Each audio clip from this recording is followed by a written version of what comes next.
Sorry. Yeah, you just had this, RBF on. It was It's like, my Russian face.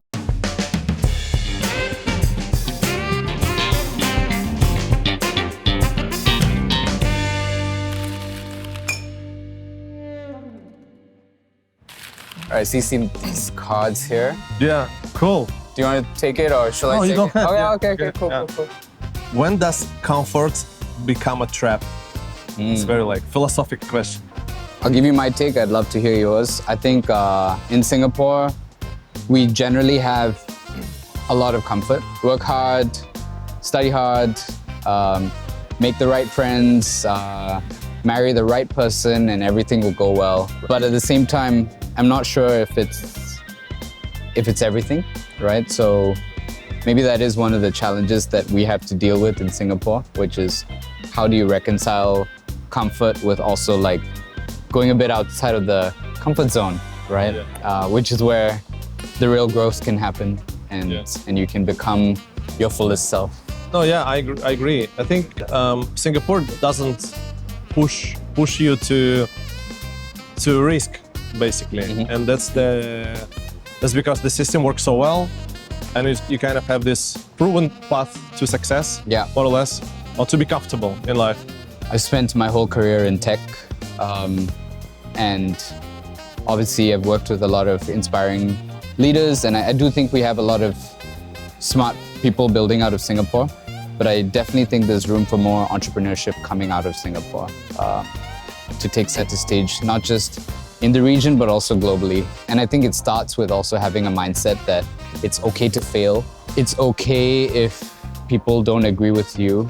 And it's also fine that, you need to reset and maybe reassess what you're doing. Would you take a 50% pay cut for twice the freedom? Would you? I mean, I feel pretty free right now. But yeah, I think I have relatively good amount of freedom to live on my own terms and to, I guess, make the decisions that I need to. Like, I think maybe people have some notions that Singapore is not a very free place. I personally disagree with that. I'm not sure if you disagree or agree, but I just think the idea that like Singapore is not free is not exactly like very grounded in reality. Yeah, I agree.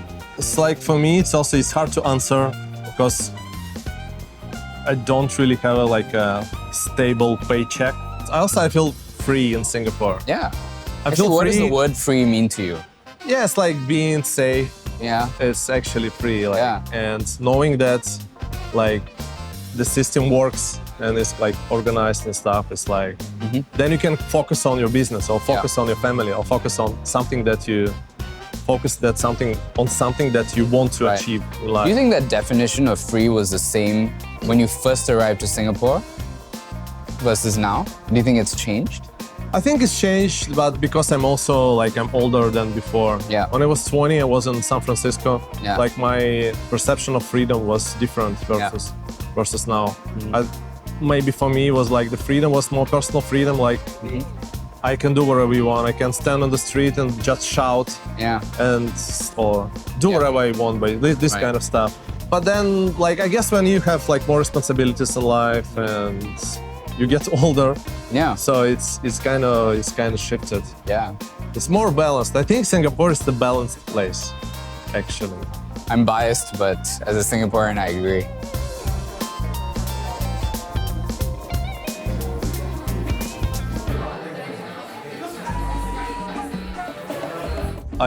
I got a question for you that I actually ask every guest of mine on my YouTube channel. Yeah.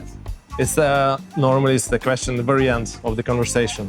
What's the meaning of life for you? Ooh, wow.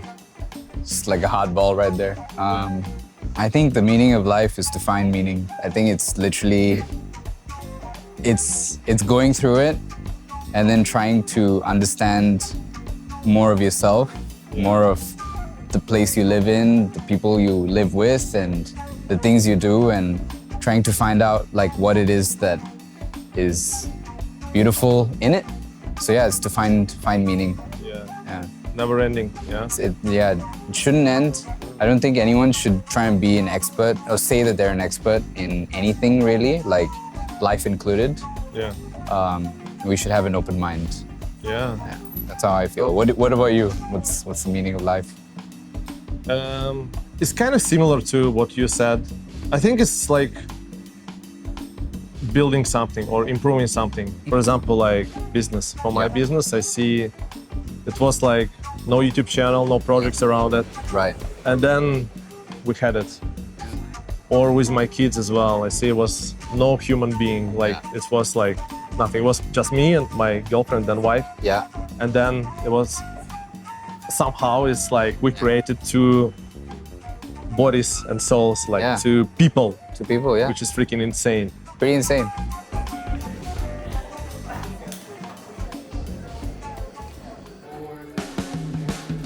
I'm curious actually, Max, like you've obviously spent a lot of time meeting influential people, interviewing them. What is like one thing that I guess you've learned speaking to people that seem to be happy and successful? Like what is one thing that they seem to have as a trait or as a philosophy that has kept them, I guess, going down that path? I guess people that are obsessed with something, they tend to be more happy. Okay. Because they can put more energy doing something for a long time and truly loving it. Yeah. And it kind of leads them semi-automatically to be more successful. Right, in life. right. Yeah, some like traits that common to, let's say, successful people. The good communicators, definitely. Good storytellers. Good with people. That's good with people. Good with people. Yeah. That's the big thing. Okay. So I don't think actually there is one way to success. To be honest, there are different ways, and sometimes also a lot of them say that luck is really involved. Oftentimes. Yeah.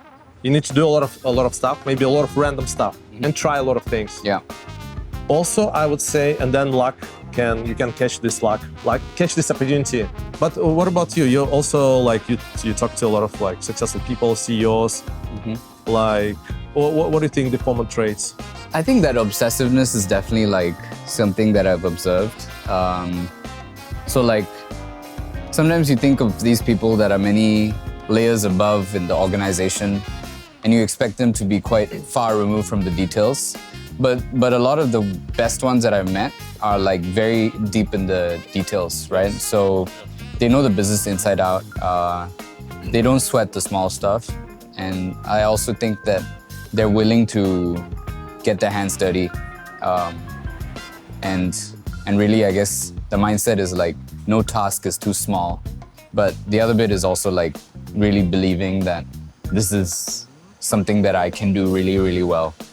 All right. It was great, man. Dude, thanks so much. Like, surprisingly, I enjoyed our conversation. Surprisingly. Even more than I expected. Oh. I thought it would be some shallow talk about what's the best food in Singapore. I could see it in your face when you saw me walking in. It was like my Russian face. So. Yeah, you just had this, RBF on. So, but yeah, I'm glad you enjoyed it. I enjoyed it very much too. I felt like I learned a lot. Okay. Cheers to Singapore. All right. Cheers to Singapore. Cheers to Singapore.